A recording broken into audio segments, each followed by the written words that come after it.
បើយើងសម្រេចចិត្តសាកល្បងធ្វើរឿងមួយវាអាចនឹងទទួលបានជោគជ័យ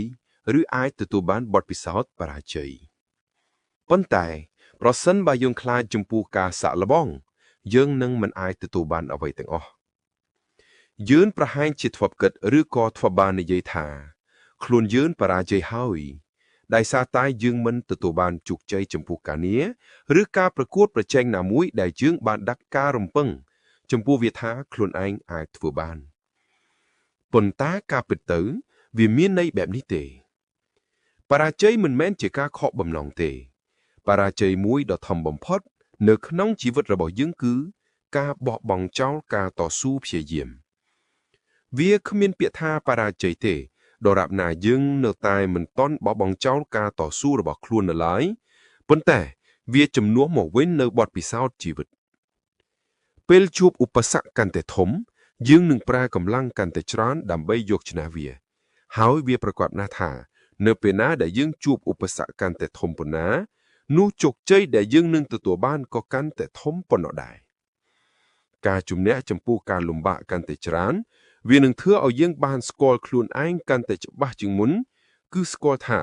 ខ្លួនឯងជានរណាឲ្យពិតប្រាកដហើយជួនកាលយើងក៏ចាប់ផ្ដើមនឹកឃើញថាការប្រកួតប្រជែងជាមួយការលំបាកក្នុងជីវិតគឺជាបុព្វហេតុដែលយើងត្រូវកើតមកនៅលើโลกនេះគ្រប់អ្នកម្ដាយទាំងអស់នៅលើផែនដីនេះសុទ្ធតែមានភាពក្លាហានយ៉ាងខ្លាំងក្លាដើម្បីប្រជែងជាមួយឧបសគ្គដ៏ធំក្នុងជីវិតនៅពេលដែលគាត់ត្រូវសម្រាលបុត្រម្ដងវាជាការឈឺចាប់ដែលខ្ញុំពិបាកនឹងស្រមៃពីព្រោះខ្ញុំមិនធ្លាប់ឆ្លងកាត់ភាពជាម្ដាយម្នាក់ដូចជាពួកគាត់ទេហេតុនេះខ្ញុំតែងតែនឹកកោតសរសើរយ៉ាងអស់ពីចិត្តចំពោះភាពរឹងមាំដ៏អស្ចារ្យរបស់អ្នកម្ដាយគ្រប់រូបដែលបានលះបង់យ៉ាងធំធេងចំពោះជីវិតកូនគ្រប់គ្នាខ្ញុំធ្លាប់យំនៅក្នុងថ្នាក់រៀនទាំងគ្មានការអៀនខ្មាស់មិត្តភក្តិទៀតតព្រោះតែការប្រឡងបានពិន្ទុគណិតវិទ្យាច័ន្ទគេចំនួន2ពិន្ទុប៉ុណ្ណោះ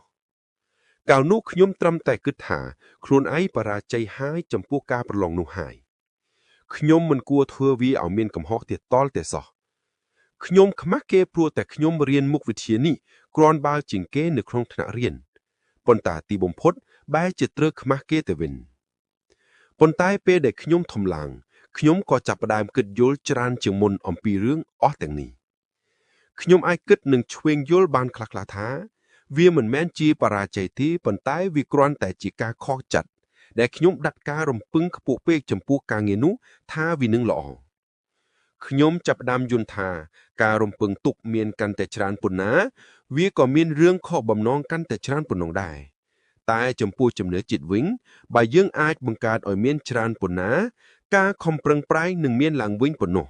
ហើយឱកាសជោគជ័យក៏មានកាន់តែធំទៅតាមនោះដែរអ្វីដែលយើងត្រូវការបំផុតក្នុងជីវិតគឺជាជំនឿចិត្តនេះឯងដើម្បីធ្វើការងារមួយឲ្យបានសម្រេចគឺយើងត្រូវតែមានជំនឿចិត្តជាមុនថាយើងពិតជាអាចធ្វើវាឲ្យបានល្អ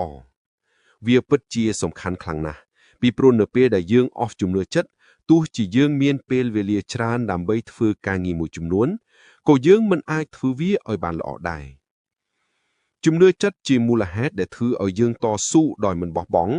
ហើយការមិនបោះបង់គឺជាផ្លូវដែលឆ្ពោះទៅរកជោគជ័យនៅពេលខាងមុខ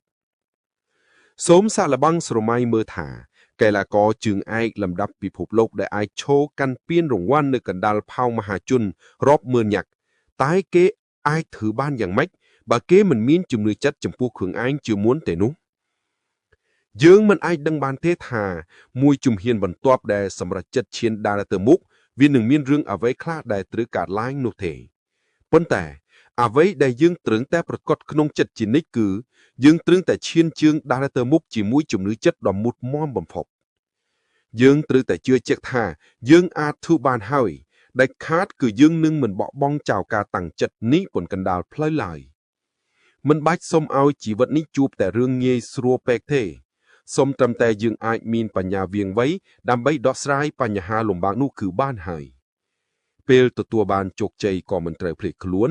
ពេលបរាជ័យក៏មិនត្រូវអស់សង្ឃឹមព្រោះបរាជ័យវាជាបទពិសោធន៍ឯជោគជ័យវាជារង្វាន់រយការពិសោធន៍យើងពុំចាំបាច់ត្រូវរងចាំរហូតដល់គិតថាខ្លួនឯងអាចធ្វើការងារមួយបានល្អទេ